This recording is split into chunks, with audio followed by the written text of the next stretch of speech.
Saudara-saudara, perjumpaan kali ini kita akan membahas slide dengan tema Tai Chi dan gergaji tangan.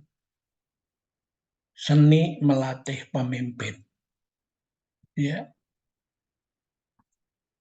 membandingkan antara proses legalitas versus substansi. Gitu. Nah, ini relevan dengan di zaman now karena kita baru saja menyelesaikan sengketa pemilu yang membahas tentang siapa sebagai pemenangnya. Dan akhirnya salah satu diputuskan sebagai pemenang dan lalu so what bagi yang menang dan yang kali ini kalah tidak menjadi pemenang gitu. Apakah yang kalah itu akan terus ngotot sehingga negara kita itu tidak sempat lagi membangun karena kehidupan masyarakat selalu dalam pergunjingan pro dan kontra, atau kita mau menempuh jalan baru. Nah, dalam konsep kearifan kuno, ya, dalam kisah yang terjadi di dalam uh, uh, kita pelajari dari cerita silat, ketika ditanyakan apa sebenarnya karakter daripada lulusan alumni dari Shaolin Temple itu. Sang master mengatakan kita merubah apa yang bisa dirubah dan menerima apa yang tidak bisa dirubah itu. Jadi itu kan seperti ketika you berpihak mempunyai favorit langit, you harus menerima bumi toh.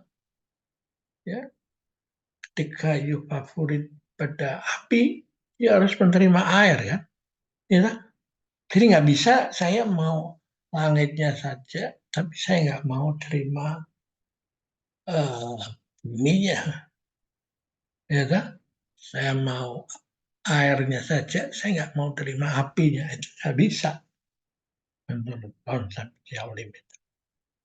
Nah, putusan yang diambil ini basisnya karena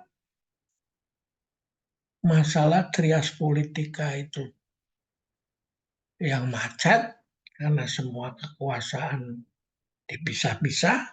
Gatot Koco berdiri sendiri, Ontorejo berdiri sendiri, Ontoseno berdiri sendiri, lalu diputuskan oleh masyarakat modern ini bahwa didirikan lembaga eh, yang Mahkamah Konstitusi yang putusannya diambil final dan binding. Segera setelah putusannya dibuat, ya sudah, tidak bisa dirubah lagi. Kalau mau rubah ya tahap berikutnya, pemilu yang berikutnya. Nah ini saya melihat ada kaitannya dengan ini. Ini gergaji tangan itu kalau maju motong, mundur juga motong. Ya. Itu kalau gergaji tangan manual diadakan di zaman dulu ketika orang memotong pohon, ya, kayu segede pohon, ada satu orang yang mau memegang gergaji di atas dan di bawah, sering tarik menarik kan, begini. Nah, kalau mesin modern ini dihantam aja ini, terus ke depan aja. Ini persis seperti ilmu bela diri itu. Pukul, tendang, hantam terus, gitu. Nah, kalau gergaji tangan itu maju motong, mundur motong. Nah, ini persis yang terjadi dilatih dalam Tai Chi ini. Maju motong, mundur motong. Ya. Dan akhirnya dua-dua win-win solution. Dengan latihan ini Anda tool untuk membuat semuanya win-win itu. Semuanya menjadi sehat. Bukan apa yang kuat yang menang, survival of the fittest. Enggak. Ini survival of the kindness. Kalau menurut terminologi Charles Darwin kan, ya toh? Nah, ini latihannya ada di sini yang dalam buku saya di sini, ya toh? Nah, sekarang bagaimana kita menghadapi pemimpin muda yang sudah disahkan resmi menjadi wakil presiden, ya toh? Nah, apakah kita mau ngotot kepada apa yang kita anggap benar, atau kita melihat apa yang alternatif apa yang bisa kita buat itu? Nah, saya melihat inspirasi dari seorang raja di Nepal yang mengorbitkan anaknya untuk menjadi penerusnya. Tapi sang anak dengan kemauannya sendiri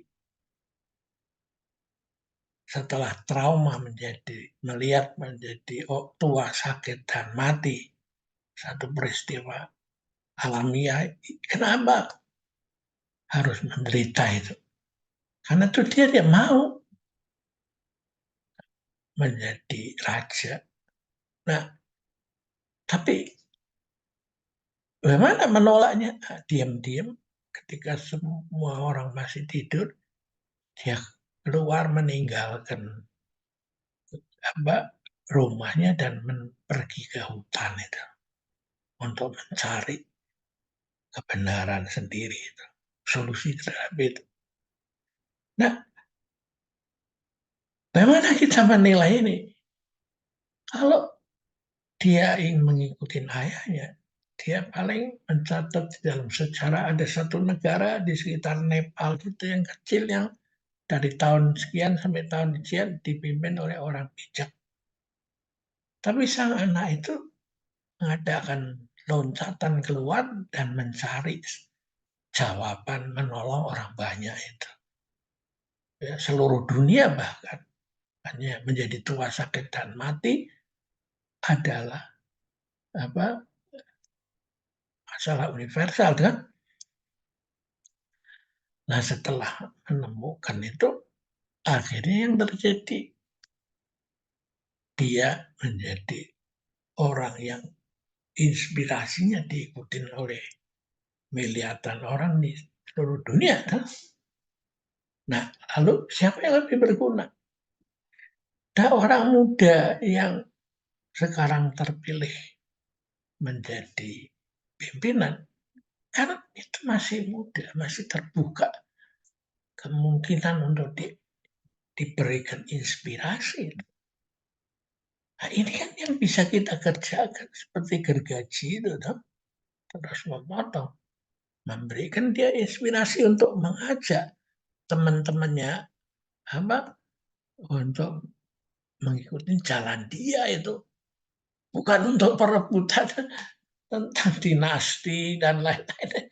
Ya, memang kita harus akhirnya terus terang aja kita harus kembali kepada kearifan kuno itu. Kearifan yang sudah terjadi 2.500 tahun yang lalu.